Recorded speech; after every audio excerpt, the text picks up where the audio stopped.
నమస్తే, welcome to our channel. నేను మిస్సిరి. Hyper ఆది ఇంకా సుధీర్ మీద రోజా గారు అయితే కొన్ని సంచలన వ్యాఖ్యలు చేశారు. వాళ్ళంతా డబ్బుల కోసం ఆర్టిస్టులుగా అండ్ వాళ్ళు ప్రచారం చేస్తున్నారని చెప్పేసి మాట్లాడడం జరిగింది. అయితే దీనికి గెటప్ సీన్ మాత్రం అదిరిపోయే కౌంటర్ ఇచ్చారు రోజా గారికి. సో ఈ అంశాన్ని మనకు వివరించడానికి మనతో పాటు ఉన్నారు ప్రముఖ రాజకీయ విశ్లేషకులు అంకమరావు గారు. నమస్కారం సార్. సార్, ఇప్పుడు చూస్తున్నట్టయితే రోజా గారు కొన్ని వ్యాఖ్యలు చేశారు. మన హైపర్ ఆది గారి మీద ఇంకా సుధీర్ గారి మీద వ్యాఖ్యలు చేశారు, డబ్బుల కోసం వీళ్ళు ఇట్లా చేస్తున్నారని చెప్పేసి. కానీ దీనికి కౌంటర్గా గెటప్ సీన్ అయితే కొన్ని అదిరిపోయే కౌంటర్ అయితే తనకి ఇచ్చారు. మరి దీన్ని ఆమె ఎలా తీసుకుంటారు ఏంటి సార్? మరి ఈమె కళాకారిణి కదా మొట్టమొదట. అవును సార్. తెలుగుదేశం పార్టీ వాళ్ళు ఎదురు డబ్బులు ఇస్తే తెలుగుదేశం పార్టీలో చేరిందా? అది ఇప్పుడు వైఎస్ఆర్సీపీ పార్టీ వాళ్ళు డబ్బులు ఇస్తే వైఎస్ఆర్సీపీ పార్టీలో చేరి ఇప్పుడు శాసనసభ్యులుగా మంత్రిగా పనిచేస్తుందా? అంటే ప్రతి నెల జీతం ఇస్తున్నారా వాళ్ళు ఏమన్నా? మనం ఏంటి, మన చరిత్ర ఏంటి, మనం ఎట్లా వచ్చాము, ప్రజల్లో ఎలా ఆదరణతో వచ్చాము, మనం కళాకారిణిగా వచ్చాము కాబట్టి ఆదరించారు.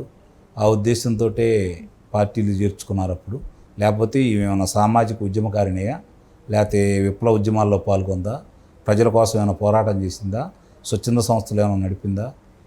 ఇవన్నీ కూడా ఎదుటాలని గబిక్కిన ఒక మాట అనేటప్పుడు ఆలోచించుకోవాలి. సహజంగానే ఆమెకు దూకుడు మనస్తత్వం ఎక్కువ. ఆమె కొంచెం మాట్లాడుతూ ఉంటుంది. ఆమెకున్నదే అడ్వాంటేజ్ ఏంటంటే ఆమెకి నోరు కాబట్టి అలవలకుగా ఏదైనా మాట్లాడేసింది ఆమె. ఇప్పుడు వాళ్ళు వచ్చారు, డబ్బులు తీసుకొని వచ్చారు. మీకు వచ్చిన నష్టం ఏంటి? స్వచ్ఛందంగా వస్తారు, మీకు వచ్చిన లాభం ఏంటి? ఆలోచించుకోవాలి కదా. ఇక్కడ వాళ్ళు ఆ టీంలో పనిచేశారు. అందుట్లో హైపర్ ఆది మొట్టమొదటి నుంచి కూడా పవన్ కళ్యాణ్ గారికి వీరాభిమాని. వీళ్ళందరూ కూడా పవన్ కళ్యాణ్ గారికి ఇప్పుడు సహజంగా చాలామంది వరకు పవన్ కళ్యాణ్ గారిని అభిమానిస్తారు. ఆ ఉద్దేశంతో వచ్చారు. వాళ్ళు అక్కడి నుంచి వచ్చారు. వాళ్ళ జీవనం అది కళాకారులు కాబట్టి. ఎవరైనా ఈరోజు ఒకప్పుడు పరిస్థితులు వేరు, ప్రజానాట్య మండలి లేదు, మామూలుగా జనాల కోసం పనిచేసే కళాకారులు అంటూ లేరు, హరికథలు బుర్రకథలు లేవు. ఆ రోజు పరిస్థితులు వేరు.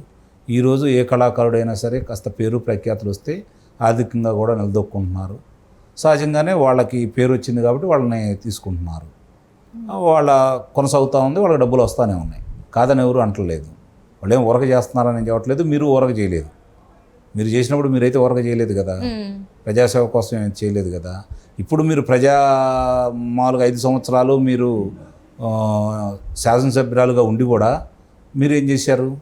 ఇదే జబర్దస్త్ ప్రోగ్రాంలో కూడా పాల్గొన్నారు కదా. అంటే ఒక శాసనసభ్యురాలుగా ఉండి మీరు డబ్బుల కోసమే చేసింది. అక్కడ ఊరకైతే ఏం చేయలేదు కదా. ఇవన్నీ కూడా ప్రజలు గమనిస్తారు. గమనించకుండా ఉంటారని చెప్పి మనం భావిస్తే దానివల్ల అది మనం కించపరుచుకున్నట్టు ఒక కళాకారులు, సాటి కళాకారులు. దానివల్ల మీరు ఏం మాట్లాడతారు చెప్పండి? ఆయన మీరు మాట్లాడిన దానికి సమాధానం అయితే ఇచ్చాడు కదా. అభిమానంతో వచ్చాము, స్వచ్ఛందంగా వచ్చానని చెబుతున్నాడు కదా. వాళ్ళు తిరుగుతున్నారు వాళ్ళ అభిమాన కథానాయకుని గెలిపించుకోవడం కోసం. తప్పే ఉంది దాంట్లో?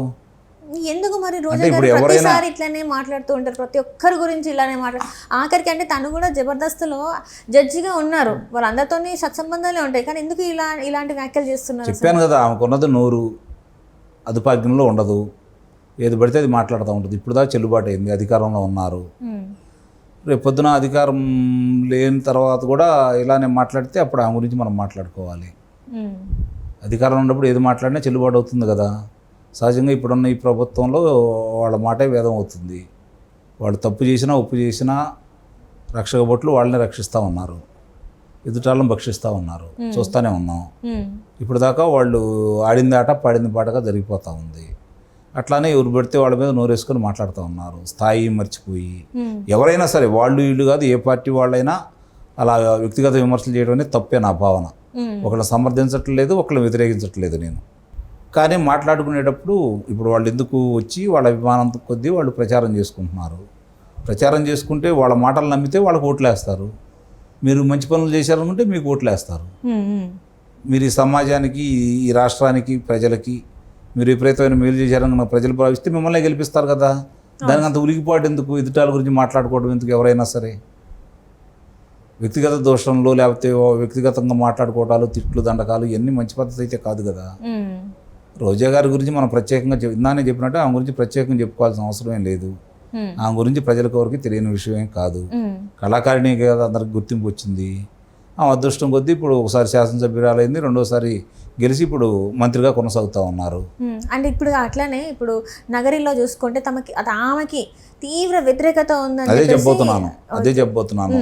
ఆమెకి ఆ నియోజకవర్గంలోనే వ్యతిరేక పవనాలు వీస్తూ ఉన్నాయి. వాళ్ళ నాయకులు ఆమె ఓడిస్తామని తిరుగుతున్నారు.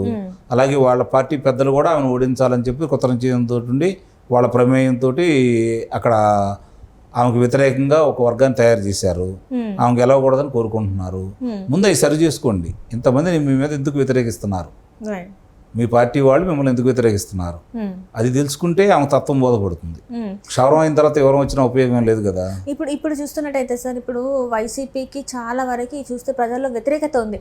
ఇలాంటి టైంలో తను ఇలా బిహేవ్ చేస్తే ఇంకా వ్యతిరేకత తను తీసుకున్నట్టే కదా ప్రజల నుంచి. ఆమె మంచి సానుకూల స్పందన తెచ్చుకోవాలి, కానీ ఇలా మాట్లాడి ప్రతిసారి ప్రజల మీదకి వెళ్ళడం, లేకపోతే మీడియా మీదకి మాట్లాడడం, లేకపోతే ఇట్లాంటి కళాకారుల మీద మాట్లాడడం వల్ల ఇంకా నెగిటివిటీ ఎక్కువ పోగు చేసుకునే అవకాశం ఉంది కదా. అది ఎందుకు తను గ్రహించలేకపోతుంది? ఆమె ఏమనుకుంటుందంటే నన్ను ఎటు ఓడిస్తున్నారు నా పార్టీ వాళ్ళు, అసలు ఈ పార్టీ ఎందుకు గెలవాలని చెప్పి అట్లా చేస్తుందేమని ఎందుకు అనుకోకూడదు?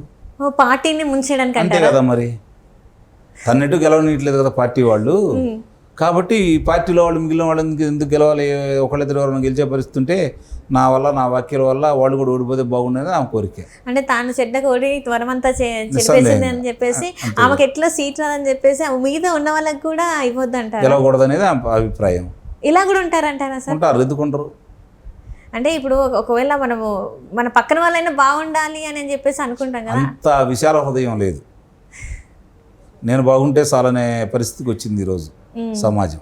అసలు ఇప్పుడు ఇదంతా కాకుండా సార్, వైసీపీ పరిస్థితి ఇప్పుడు ఎలా ఉంది సార్ అసలు ఓవరాల్గా చూసుకుంటే, స్టేట్ వైజ్గా చూసుకుంటే? అంటే నాకున్న సమాచారం ప్రకారం, నేను పరిశీలించిన కాడ, నేను సమాచారం సేకరించిన దగ్గర, అలాగే నేను మాట్లాడిన మనుషుల్లో అందరినీ క్రోడీకరించుకొని ఏం జరుగుతుంది, ఎట్లా ఉందని చెప్పి చూసుకుంటా ఉంటే, ఆంధ్ర రాష్ట్రంలో నాకు తెలిసినంత వరకు, నాకు దగ్గర ఉన్న సమాచారం మేరకు 62% మంది, అంటే 100 మంది కనుక రేపు పొద్దున ఓటుకు వినియోగించుకుంటే 60% మంది ఇప్పుడున్న ఈ పార్టీకి, అంటే అధికారంలో ఉన్న పార్టీకి వ్యతిరేకంగా ఓటైపోతున్నారు.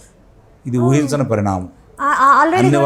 అన్ని వర్గాలు, ఆ కులం ఈ కులం లేదు, ఆ మతం ఈ మతం లేదు, ఆ ప్రాంతం ఈ ప్రాంతం అనేది లేదు, అన్ని వర్గాలు, అన్ని కులాలు, అన్ని మతాల వాళ్ళు కూడా అధిక శాతం వ్యతిరేకంగా ఉన్నారు. గతంలో ఆయన గంపగుత్తుగా వేసిన కులాలు, మతాల వాళ్ళు కూడా ఈరోజు పునరాలోచనలో పడ్డారు. వాళ్ళకి, సమాజానికి ఎంత నష్టం జరుగుతుందో వాళ్ళకి అర్థమైపోయింది. కాబట్టి దానికి ప్రతీకారం తీర్చుకోవడం కోసం వాళ్ళు ఎదురు చూస్తున్నారు. అంటే ఇప్పుడు పోస్టల్ బ్యాలెట్ పోలింగ్ కూడా, అంటే ఆ శాతం కూడా చూసుకుంటే సార్, చాలా వరకు అంటే గత ఎన్నికలతో పోలిస్తే ఈ ఎన్నికల్లో బాగా యూజ్ చేసుకున్నారు. చూస్తే ప్రభుత్వ ఉద్యోగులు ఎవరైతే ఉన్నారో వాళ్ళు బాగా దీన్ని ఈసారి ఎట్లయినా చేసి మా ప్రభుత్వం మారాలి అన్నట్టుగా వాళ్ళు కోరుకుంటున్నట్టు తెలుస్తుంది. మరి మారే అవకాశం ఉందంటారా? ఇప్పుడు ప్రజల అభిప్రాయం ప్రకారం ప్రభుత్వం మారిద్ది. ఇప్పుడు మీరు ఉద్యోగస్తుల గురించి అన్నారు కదా, ఉద్యోగస్తులకి ఇచ్చినటువంటి ఓట్లు వేసే పత్రాలకు సంబంధించి అవి కూడా విలువ లేని అని చెప్పని వినిపిస్తున్న మాట. ఎందుకంటే గెస్టెడ్ ఆఫీసర్ సంతకం పెట్టిన తర్వాత దాని మీద సీల్ స్టాంపు అవి లేకుండా అందజేశారని, అత్యుత్సాహం కొద్దీ వీళ్ళు అవి చూసుకోకుండా ఓట్లు వేశారని సమాచారం అందుతుంది. అది నిజంగా అయితే విజయం సాధించినట్టే కదా. ఇలాంటి ప్రయోగాలు ఇంకెన్ని చేస్తారో చూడాలి.